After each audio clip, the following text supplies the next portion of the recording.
Assalamualaikum warahmatullahi wabarakatuh. Kembali bersama saya Budi Santoso dari MTSN 3 Pasaman Barat. Akan membacakan cerita pendek buah karya Puspadani yang berjudul Pelukan Ibu. Sakit hati ini, Bu, katanya dengan suara bergetar. Seorang wanita muda berdiri terpaku di depan pintu rumahku. Dia mengkhianati saya, lanjutnya lagi. Pandangannya mata terlihat mengandung bara.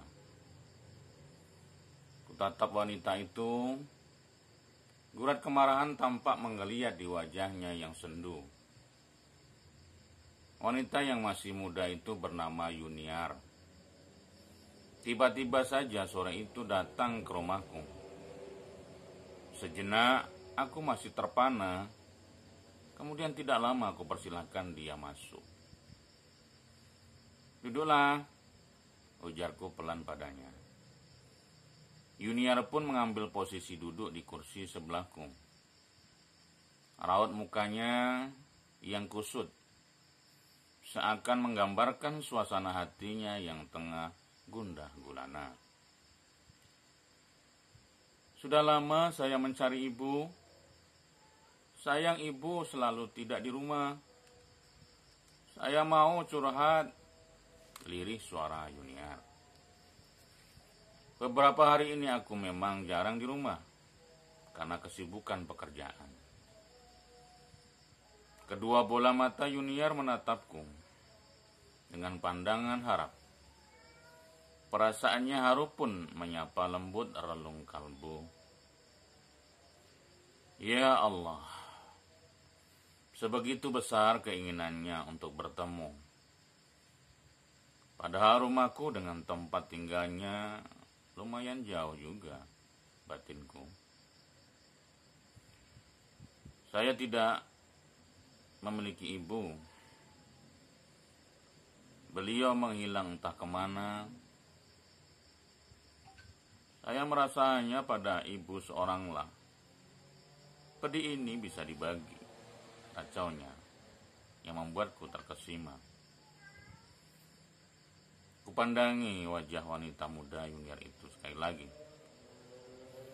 Tak kutemukan kebohongan di wajahnya yang lugu. Dia ingin meluahkan kegalauan yang tengah membelenggu sukmanya. Sebenarnya dia ingin mengadukan semua kepada ibunya. Sayang, ibu kandungnya entah di mana sekarang. Tiba-tiba naluri keibuanku muncul. Aku siap mendengar semua resah jiwanya. Semoga aku tidak mengecewakan Yuniar yang tengah terluka. Tenang, Yuniar. Istighfar dan tarik nafas dalam-dalam biar hatimu lega, ujarku lembut. Yuniar pun patuh dan mengerjakan semua yang kuperintahkan. Hingga kemudian dia terlihat lebih tenang. Nah, sekarang coba ceritakan semua yang membuatmu terluka. Aku berusaha untuk memosisikan diri sebagai ibu untuknya. Kebetulan usianya juga tidak jauh, beda dengan putri sulungku. Sejenak Yuniar memperbaiki duduk. Menarik napas dalam sekali lagi dan selanjutnya mulai bercerita. Saya tertipu, Bu. Saya yang telah rela menerima suami apa adanya.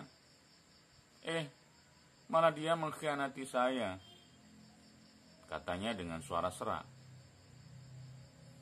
Kutatap mata Yuniar yang basah sambil mengelus pundaknya. Seraya ingin kualirkan kekuatan pada diri wanita belia itu. Selain itu, aku juga ingin meyakinkan Yuniar bahwa dia tidak sendiri.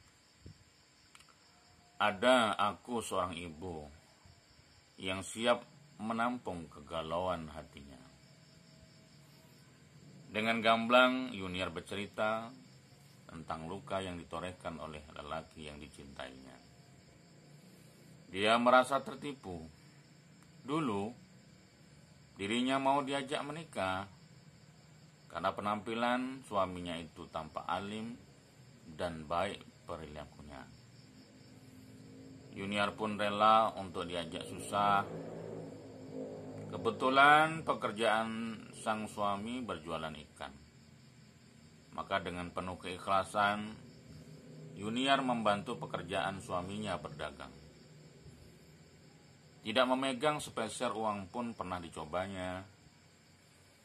Namun, dia tetap berusaha untuk bersabar. Demikian antara lain curahan hati Yuniar yang dia luahkan kepadaku. Saya tidak masalah hidup miskin, asal dia jujur dan sayang kepada saya, Bu. Isaknya keluh dengan air mata berlinang. Terenyuh hatiku mendengar cerita Yuniar. Aku tahu dan dapat merasakan dia wanita yang baik serta apa adanya. Perih yang dirasakan Yuniar saat ini sepertinya ikut pula mengiris hatiku. Di sela-sela bercerita, sesekali Yuniar menyeka air mata yang berderai di pipinya yang tirus. Perasaan iba semakin menyergap hati. Juga sepertinya Yuniar merindukan sosok ibu yang telah meninggalkannya semenjak masih kanak-kanak. Lihat wajah saya, banyak hitam-hitamnya, Bu. Isak Yuniar sambil meraba mukanya. Kuperhatikan wajah Yuniar dengan seksama. Memang benar, kulit mukanya tampak menghitam. Saya berjualan ikan setiap hari di bawah terik matahari, ujarnya masih terisak. Tangis Yuniar semakin menjadi tak bisa ditahan. Hatiku pun bertambah haru-luruh. Tak terasa air mataku ikut pula berlinang. Namun cepat-cepat kuhapus. Jangan sampai dia tahu sebenarnya aku juga seorang wanita yang rapuh. Aku mesti tampil kuat di depan Yuniar. Aku terus berusaha untuk menenangkannya, memberi nasihat agar dia tenang dan bersabar. Berpasrah dan berserah diri kepada Allah, ujarku seraya memeluk baunya. Ku ambil gelas berisi air hangat yang tadi kuhidangkan di meja. Lalu ku berikan kepada Yuniar. Dia pun meneguk air itu. Tatap matanya terlihat jauh menerawang. Kelelahan dan rasa tak terdaya jelas tergambar di wajahnya. Semua yang dipaparkan Yuniar sungguh membuatku miris. Kaumku yang semestinya disayang dan dihargai, ini malah dilecehkan. Aku yakin kisah Yuniar baru segelintir dari cerita kaumku yang tersakiti. Itukah yang dinamakan suratan takdir? Beberapa kali kalimat istighfar mengalir dari bibirku. Astagfirullahaladzim. Kata Yuniar lagi, suaminya juga telah menikah dengan wanita selingkuhannya itu, tanpa meminta izin atau menceraikannya terlebih dahulu. Yang lebih menyakitkan, suami saya mengucapkan kata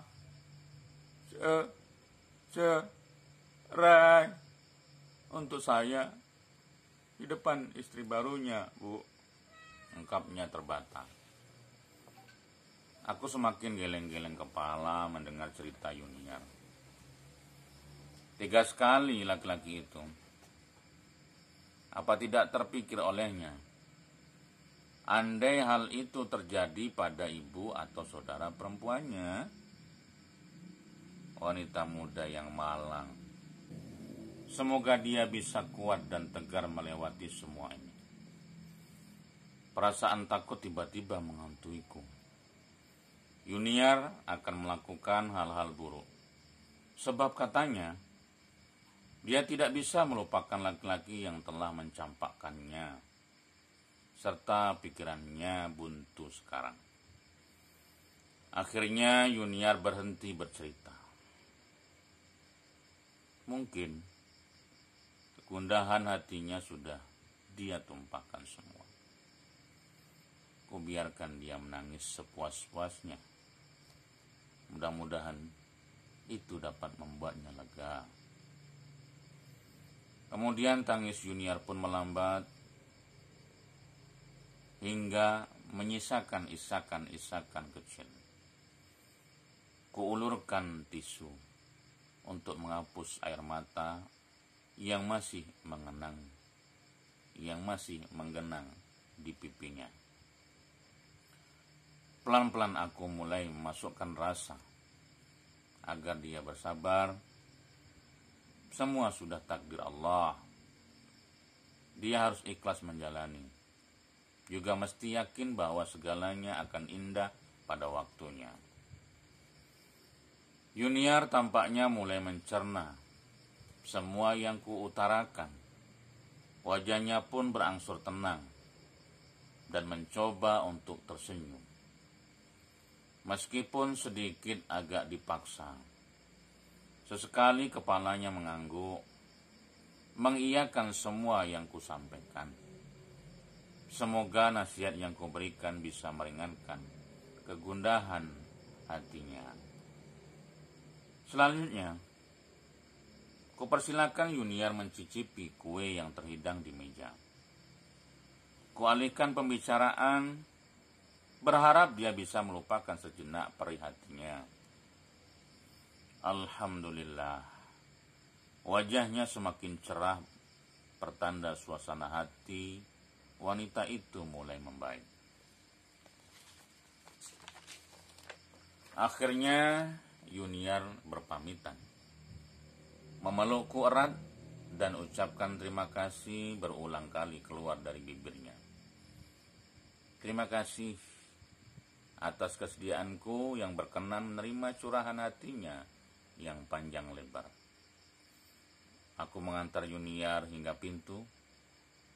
Tak lupa aku ingatkan sekali lagi agar dia tegar, bersabar, dan berserah diri selalu kepada Allah.